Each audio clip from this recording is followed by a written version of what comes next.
Hello YouTube! Fukushima on the fly, number 11.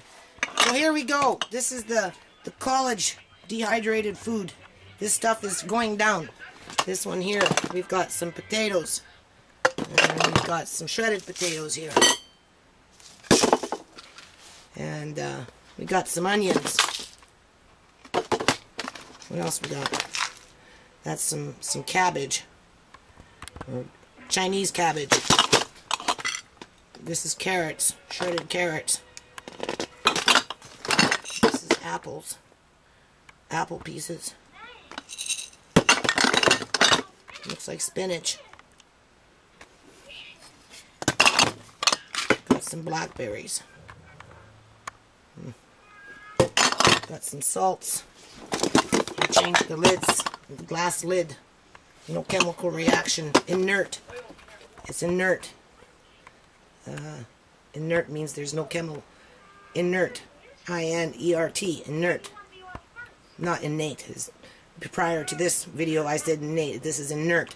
There's a YouTube member pointed that out to me. Got some beets. Some more beets. And some shallots.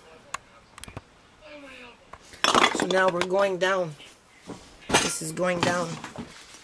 We're going downstairs. I'm going to take you through a tour. We're going to solve this problem here. So I started washing mats. I'm kind of mad at my family right now because everybody thinks this is all my mess. Anyway, my kids don't understand that, you know, to spend all day on this. Oh yeah, it's all my fault. This is laundry that I'm working on. Can't see it, but it's there. Just about a week ago, 2 weeks ago, I went and dusted everything, pulled out the machines, and vacuumed, swept.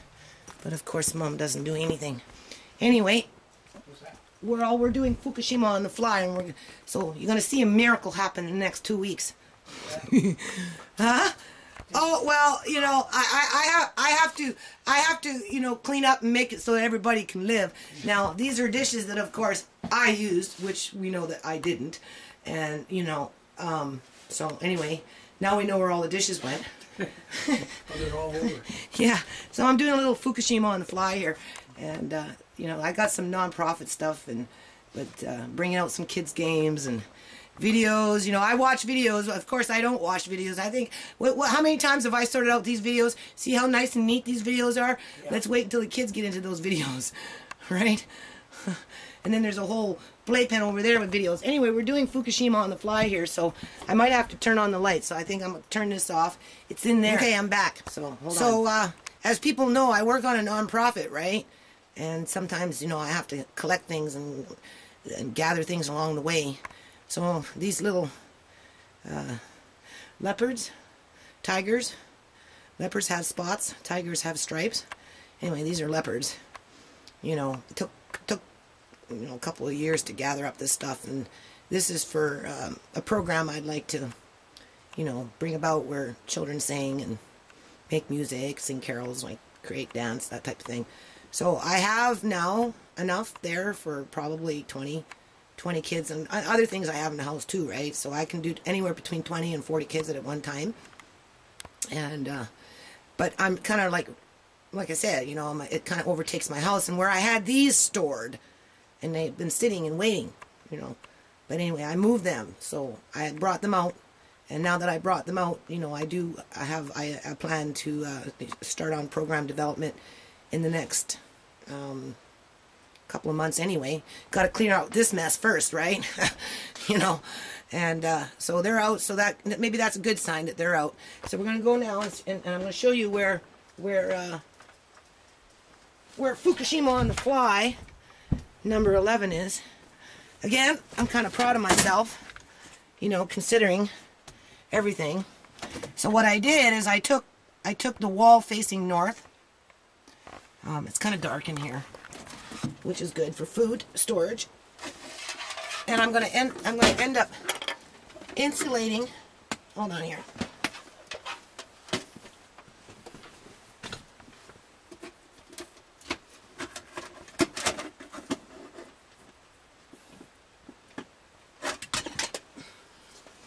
I'm going to end up insulating the this unit because the wall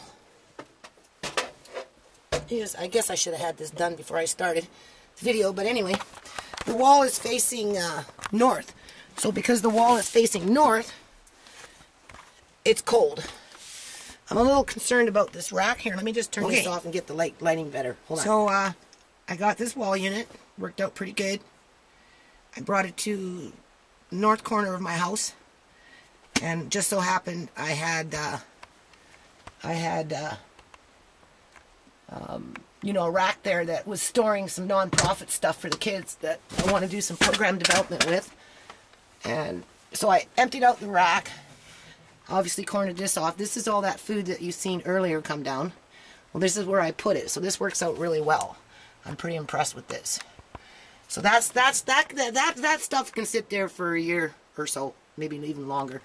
You know, no oxygen packed things, but whatever, it's okay. Because I think what happens is as soon as you open the container, you know, that's when the food actually starts to deteriorate. Because I found that one time I did onions, and you know, it sat for a long time without me opening them, and then when I did a video, I opened them up. It was one of those Jamaican ones with the Jamaican peppers, and they were really fresh. But since that point, I don't use them all the time, and now I found that they've started to change. So for over a year, they sat unopened, and they were fine. But as soon as something's opened, I think you probably might want to work on eating it within the next 3 to 6 months, which we don't always do. But anyway, you can see there's the apples back there, nice and dark. So what happens is that I actually have a blanket that I hold this over, and this corner is quite cool. And then what I've done here is I've put all my buckets. I removed, you know, some of my non-profit stuff, and I've got water. I'm starting to now focus on water, so I've got water on the bottom, and then the rice. And because the wall is facing north, and it's, you know, partly in the basement, that's canned milk. I've got a couple of those. I've got 2 of those, so that's like 70 cans of milk there, you know, as well as other places. There's the macaroni and the spaghettis. And then, of course, you know, put whatever you can against the wall. And then what I'm going to do is I'm going to hang a heavy mat that I have. Like, this is cold. These are the potatoes. When I had these are red potatoes, I think. When I'm touching the can, it's nice and cold. So for food storage, that would be good. Bucket, not as cold. Obviously, metal will be colder. But then here, this is cold. This is cold. This is cold. So actually what I'm doing is I'm creating a cold room in here, because I'm going to take this heavy blanket that, you know, got tossed around and whatever, and, you know, washed it a few times, bleached it. It's actually a mat. It's a woven mat of sorts. So I'm going to hang it, and then I'll, you know, blanket it over with a sheet or something, because the mat has kind of like holes in it. It's a fiber that's been woven. So if I hang another sheet or something over it to insulate it, this here will even be much colder. It won't be at a freezing point, but it will definitely be getting into a cold room state. So, you know, it's water, you want to keep it kind of cool. In the summertime, because it's facing north, and then of course there's the nuts and that type of thing, the salt's up there. You know, I'm still kind of doing stuff. There's a couple of bins. Here I've got just cans. I think those are beans. I just put them in a box. And then, of course, a few more boxes of spaghetti. And as you can see, this is where I've had a lot of games. And, you know, there's some stuff here. I wanted to do a little carnival with the kids this last summer, but I was so too busy with the nonprofit books, I couldn't do it. So hopefully this year, I'm going to be able to use some of this stuff, because, you know, I might be moving from this house, and maybe we'll turn it into recovery. As we move out, we'll turn this one into recovery. And I'll tell you right now, I don't want to bring this with me to my next new house. Half of it maybe, but the other half will either have to be used up or donated to another charity that can use it.